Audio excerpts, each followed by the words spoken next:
అబద్ధాల సాక్షి పుట్ట నుంచి మరొక అసత్య కథనాన్ని అయితే వండి వార్చారు. వాస్తవానికి పోని రాసిన కథనంలో ఏదో ఒక మూల కనీసం ఒక 5% 10% నిజం ఉండుంటే వాళ్ళు రాసిన దాన్ని సరే ఏదో ఇక రాజకీయాలంటే ఇవన్నీ కామనలే బురజోలుతారులు అనుకోవచ్చు. అసలు ప్రభుత్వానికి సంబంధం లేకుండా ఒక జంట చనిపోతే దాన్ని ప్రభుత్వం మీదకి నెట్టే ప్రయత్నం, కూటమి ప్రభుత్వం తప్పు చేసింది, కూటమి ప్రభుత్వమే వీరిని చంపింది అని చెప్పి ఒక అశుద్ధమైనటువంటి ఒక పచ్చి అబద్ధమైనటువంటి ఆ కథనాన్ని అయితే సాక్షి వండి వార్చింది.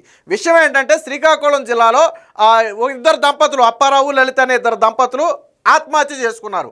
ఎందుకు చేసుకున్నారు అనేది స్టోరీ పూర్తిగా వేరు. కాకపోతే దీనికంటే ముందు వాళ్ళకి వికలాంగు పింఛన్కి సంబంధించి ఒక నోటీస్ అయితే రావడం జరిగింది. వెరిఫికేషన్కి రావాలి అని ఒక నోటీస్ అయితే ఆ వికలాంగు పింఛన్ కింద ఆల్రెడీ తీసుకుంటున్నారు అప్పారావు అనే వ్యక్తి. అతనికి 2 కళ్ళు కనపడవు. సో దానికి సంబంధించి వెరిఫికేషన్కి రావాలని నోటీస్ ఇచ్చారు. సో వాళ్ళు చనిపోయిన కారణం పూర్తిగా కుటుంబ వివాదాలు. అసలు ఈ నోటీస్కి వాళ్ళు చనిపోవడానికి సంబంధం లేదు. పైగా భార్యాభర్తలు ఇద్దరు కావాలని ఆ పురుగుల మందు, అది ఎలకల మందును దానికి ఇంకా వ్యవసాయానికి ఉపయోగించే పురుగుల మందులు మొత్తానికి కలిపి తాగి ఆత్మహత్య చేసుకున్నారు. వాళ్ళిద్దరూ లేకపోతే నేనుండి మాత్రం ఏం చేస్తానని చెప్పి వాళ్ళ అమ్మాయి కూడా దాన్ని తాగింది. బట్ అమ్మాయిని వెంటనే ఆసుపత్రికి తీసుకెళ్తే అమ్మాయి బ్రతికింది, కానీ మిగతా ఇద్దరు చనిపోవడం జరిగింది. సో అసలు స్టోరీ వేరు. అసలు స్టోరీకి దీనికి సంబంధం లేదు. కానీ సాక్షిలో ఏమని రాశారో తెలుసా? కేవలం చంద్రబాబు గారి కూటమి ప్రభుత్వం వారికి నోటీస్ ఇవ్వటం వల్లే వాళ్ళు చనిపోయారు, ఇది కూటమి ప్రభుత్వం వచ్చేలే అని రాశారు. సో ఎంత దారుణమైన రాతలంటే నేను ఒకసారి చూపిస్తా చూడండి ఎంత దారుణంగా రాశారో. నిజమైన రాతలు కూడా వేరే పత్రికల్లో వచ్చాయి. సరే ఈనాడు, ఆంధ్రజ్యోతి అంటే చంద్రబాబుకు అనుకూలంగా రాస్తున్నాయని మీరు చెప్పొచ్చు, కానీ ప్రజాశక్తి, ఆంధ్రప్రభ లాంటి పేపర్లు అయితే రాయరు కదా. పైగా ఎవరైతే కూతురు బ్రతికిందో స్వయంగా ఏం జరిగింది అనేది కూతురే చెప్పింది. సో దాని మీద ఇన్వెస్టిగేషన్ కూడా స్టార్ట్ అయింది. సో అసలు స్టోరీ ఏంటనేది చెప్తాను. ముందు ఒకసారి ఆ పేపర్ క్లిప్ చూడండి ఒకసారి. ఇది సాక్షిలో వండి వార్చినటువంటి కథనం. ఏమని రాశారు చూడండి. ఇవి సర్కారు హత్యలే, పింఛన్ నోటీసుతో దంపతుల బలాన్మరణం అని ఎంత నీచంగా రాశారు అంటే ఇది పచ్చి అబద్ధం. నేను నిజమేంటో కూడా చూపిస్తాను. 2 కళ్ళు కనిపించకపోవడంతో 10 ఏళ్లుగా పింఛను పొందుతున్న భర్త వెరిఫికేషన్ కోసం పిలుపుతో తొలగిస్తారని తీవ్ర ఆందోళన. అంటే ఇక్కడ ఎటువంటి పింఛన్ తొలగించలేదు, కేవలం మీరు వెరిఫికేషన్కి రావాలి అన్నారు.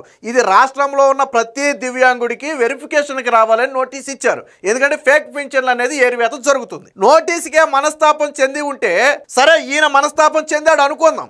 భార్య కూడా మనస్తాపం చెందిందా? భర్తకి పింఛన్ రావట్లేదని 5,000 6,000 పింఛను అది కూడా తొలగించాల. కలెక్టర్ కూడా ధృవీకరించారు. అసలు మేము వాళ్ళకి పింఛన్ తొలగించలేదు, దానికి సంబంధించి ఎటువంటి మీకు పింఛన్ తొలగించామని మేమేమి చెప్పలేదు. వాళ్ళకి జస్ట్ వెరిఫికేషన్కి నోటిఫికేషన్ ఇచ్చారు, రమ్మని, వెరిఫైకి రమ్మన్నారు. అది దివ్యాంగులు అందరికీ ఇచ్చారు, వీళ్ళకే కాదు అందరికీ ఇచ్చారు. దానికి చేశారంట వైకల్యం 70% నుండి ఏకంగా 40% తగ్గింపంట. ఇది పచ్చి అబద్ధం. ఎందుకంటే కలెక్టరే చెప్పారు వాళ్ళకి పింఛన్ పోతుందని మేము చెప్పలే అసలు. అందుకని దీనికి దానికి సంబంధం లేదని ఎందుకు చెప్తున్నారంటే అసలు పింఛను పోతుందని చెప్పలా.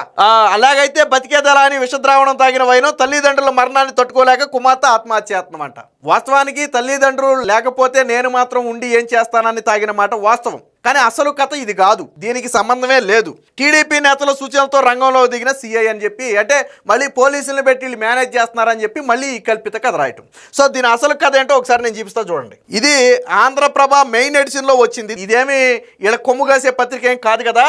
అన్నదమ్ముల ఆస్తి వివాదం, దంపతుల ప్రాణాపాయం నుండి బయటపడ్డ కుమార్తె అని చెప్పి వచ్చారు. ఏంటి అసలు విషయం అంటే వీళ్ళు 2 అన్నదమ్ములు. సో అప్పారావు అనే వ్యక్తి ఆ తల్లి ఇటీవల చనిపోయింది. సో ఎప్పుడైతే అప్పారావు తల్లి చనిపోయిందో వాళ్ళ అన్నలు ఏం చేశారంటే ఉంటున్న ఇంటిని ఖాళీ చేయమన్నారు. ఉంటున్న ఇంటిని ఖాళీ చేయమంటే ఈ వ్యక్తి ఏమన్నాడంటే నాకు జీవనాధారం లేదు, సో బయటికి వెళ్ళి పని చేసుకుని బ్రతకలేని పరిస్థితి, పైగా అమ్మ ఇంటిలో నాకు కూడా వాటా ఉంటుంది కాబట్టి నేను ఇప్పటికిప్పుడు ఖాళీ చెయ్యను అని చెబితే అన్నదమ్ముల మధ్య వాగ్వివాదం జరిగిన మాట వాస్తవం. సో బలవంతంగా ఖాళీ చేయించే ప్రయత్నం చేస్తే తన అన్నలే తనను బలవంతంగా ఖాళీ చేయిస్తున్నారనే మనస్తాపంతో వాళ్ళిద్దరూ పురుగుల మందు తీసుకున్నారు, ఎలుకల మందును అది కలిపి తీసుకున్నారు. సో ఇది చూసినటువంటి కూతురు ఏం చేసింది, తల్లిదండ్రి లేకపోతే నన్నెవరు చూసుకుంటారు, నేనుండి ఏం చేస్తానని చెప్పి అందులో కొద్దిగా మిగిలితే అది తాగేసింది. సో అది తాగిన తర్వాత ఆవిడ గిలగిల కొట్టుకుంటుంటే కూతురు వెంటనే ఏం చేశారంటే ఇరుగు పొరుగు వాళ్ళు చూశారు, హాస్పిటల్కి తీసుకెళ్లారు. మొత్తానికి ఎలాగో ప్రాణాపాయం నుంచి కూతురు అయితే బయటపడింది. బట్ వీళ్ళిద్దరు అయితే చనిపోవడం జరిగింది. ఇదంతా ఎవరు చెప్పారు, ఏమైందమ్మా అని అడిగినప్పుడు తన కూతురే చెప్పింది. ఏమని, ఎవరైతే అప్పారావు ఉన్నాడో వాళ్ళ ఫాదర్కి వాళ్ళ అన్నయ్యలకి మధ్య ఇంటికి సంబంధించి కొద్ది రోజులుగా వివాదం నడుస్తుంది. సో బలవంతంగా ఇల్లు ఖాళీ చేయమంటే ఎక్కడికి వెళ్ళి ఉండాలో ఏం చేయలేయో తెలియక ఆ బలాన్మరణానికి వాళ్ళిద్దరూ పాల్పడటం జరిగింది. అది చూసి తట్టుకోలేక నేను కూడా తాగానని చెప్పి కూతురే స్వయంగా చెప్పింది. అసలు ఇందులో ఎక్కడా కూడా పింఛనని కానీ ప్రభుత్వ నోటీస్ అనే సమస్యే రాలా. కానీ సాక్షిలో ఏం రాశారు? ఇవి సర్కారు హత్యలేనంట. అంటే వాళ్ళ అన్న ఫ్యామిలీ ఇష్యూస్ వల్ల వాళ్ళు ఆత్మహత్యాయత్నం చేసుకుంటే, వాళ్ళు ఏదో తాగి చనిపోతే దానికి కూటమికి ఏమైనా సంబంధం ఉందా? జరిగిన ఘటన దురదృష్టకరమే కాదని మనం అట్లా మోకాలికి బోడికుంటికి లింక్ పెట్టే రాతలు ఇవి ఒరిజినల్ రాతలు. ఇవి పక్కన ఉంది కదా ఇదే పేపర్, ఈ వార్త రాసింది. కానీ ఏంటి వివాదం ఏంటిది? అన్నదమ్ముల ఆస్తి వివాదం. ఆస్తి అంటే ఆస్తి కూడా కాదు, ఉంటున్నటువంటి ఇల్లే వివాదం. ఆ ఉంటున్న ఇల్లు మీద తాను ఇప్పుడు ఖాళీ చేయలేనని చెప్తే బలవంతంగా ఖాళీ చేయమన్నారు. సో అది అసలు విషయం. కానీ దాన్ని పింఛన్కి నోటీస్ ఇచ్చారు, వెరిఫికేషన్కి నోటీస్ ఇస్తే కుటుంబం మొత్తం ఆత్మహత్య చేసేసుకుంటుందో నాకు అర్థం కాల. రాసేవాడికైనా బుర్ర ఉండాలి కదా. పింఛను పీకేసి ఉంటే వాళ్ళకి పింఛన్ రాకపోయి ఉంటే రాస్తే పోనీ అదొక అర్థం ఉంది. పింఛను వెరిఫికేషన్కి రమ్మని నోటీస్ ఇస్తే కుటుంబం మొత్తం ఆత్మహత్య చేసుకుంటుందా? ఎంత దౌర్భాగ్యమైన, అంత దిక్కుమాలిన రాతలు ఇవి. ఇరుగు పొరుగు వాళ్ళని అడగండి చెప్తారు. వాళ్ళకి ఫ్యామిలీ ఇష్యూస్ ఉన్నాయని చెప్పి ఇరుగు పొరుగు వాళ్ళు కూడా చెప్తున్నారు. ఎప్పటి నుంచో చిన్నగా నడుస్తున్నాయి. వాళ్ళ తల్లి ఉన్నంత వరకు ఎలాగో మొత్తానికి బాగానే ఉంది. కానీ వీళ్ళ తల్లి చనిపోయిన తర్వాత వీళ్ళకి గొడవలు ఎక్కువైనాయి. అది అసలు రీజను. కానీ దాన్ని టీడీపీకి అంటగట్టి, కూటమికి అంటగట్టి, ప్రభుత్వానికి అంటగట్టి, చంద్రబాబు గారికి లోకేష్కి అంటగట్టి ఇంత నీచమైన రాతలు రాయాలా? అరే రాజశేఖర రెడ్డి చనిపోతే ఆ తర్వాత చనిపోయిన వాళ్ళందరూ మా నాన్న కోసమే చనిపోయారని వెళ్ళాడు జగన్మోహన్ రెడ్డి. జగన్మోహన్ రెడ్డికి శవరాజకీయం అనేది అలవాటే. నాడు తన బాబాయి శవంతో ఎన్నికల్లో గెలిచాడు. తర్వాత కోడికత్తి డ్రామా ఆడాడు. మన గులకరాయి డ్రామాని ప్రజలు నమ్మలేదు అనుకోండి. ఇప్పుడు కూడా గెలిచిన తర్వాత శవాలు దొరికితేనే జగన్మోహన్ రెడ్డి బెంగళూరు నుంచి బయటకు వస్తాడు. ఆడెవడో బెట్టింగ్ కాసుకుని బెట్టింగ్లో డబ్బులు ఎగ్గొట్టి వాడు మనస్తాపంతో చనిపోతే, దెందులూరులో అనుకుంటా, దెందులూరు నియోజకవర్గం, చనిపోతే టీడీపీ వేధించడం వల్ల చనిపోయింది అంటారు. ఆడు బెట్టింగ్లో డబ్బులు పోగొట్టుకోవడం ఏంటి, టీడీపీ వాడిని ఇబ్బంది పెట్టడం నాకు అర్థం కాల. లేకపోతే ఎక్కడో ఫ్యామిలీ డిస్ప్యూట్స్ వల్ల ఇలాగా ఏదైనా కొట్టుకుని ఏదైనా జరగరాని జరిగితే దాన్ని టీడీపీకి అంటగట్టడం, అన్నదమ్ముల వివాదం అయ్యి ఉండి ఎక్కడ చనిపోతే దీన్ని టీడీపీకి అంటగట్టడం. ఏంది శవరాజకీయాలు నాకు అర్థం కావట్లా. అంటే ఎవరన్నా చెప్పారేంటి, పంతులు పండితులు ఏమన్నా మీ పార్టీకి శవం అయితే కలిసి వద్దే ఆ రాజకీయాలు ఎక్కువ చేయండి అని ఎవరైనా చెప్పారేంది నాకు అర్థం కావట్లా. ఆయన బెంగళూరు నుంచి రావాలన్నా శవం ఉంటేనే వస్తాడు, ఎవరినైనా పరామర్శించడానికే వస్తాడు. మీరు తీసుకోండి, హిస్టరీ తీసుకోండి, ఈ ఏడాదిన్నర హిస్టరీ తీసుకోండి. 80-90% ఓన్లీ పరామర్శకే వచ్చాడు, చనిపోయిన కుటుంబాల పరామర్శకి. ఏంది శవరాజకీయాలు?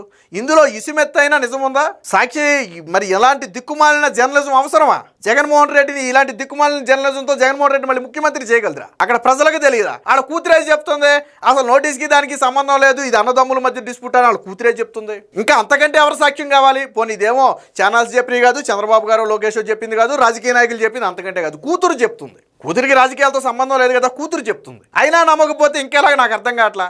ఇది సాక్షి నీచమైన జర్నలిజం. కాబట్టి భారతీరెడ్డి కావచ్చు, సాక్షిలో ఎడిటర్లు కావచ్చు, ఇకనైనా బుద్ధి మార్చుకోకపోతే త్వరలో ప్రజలే మీకు బుద్ధి చెప్తారు.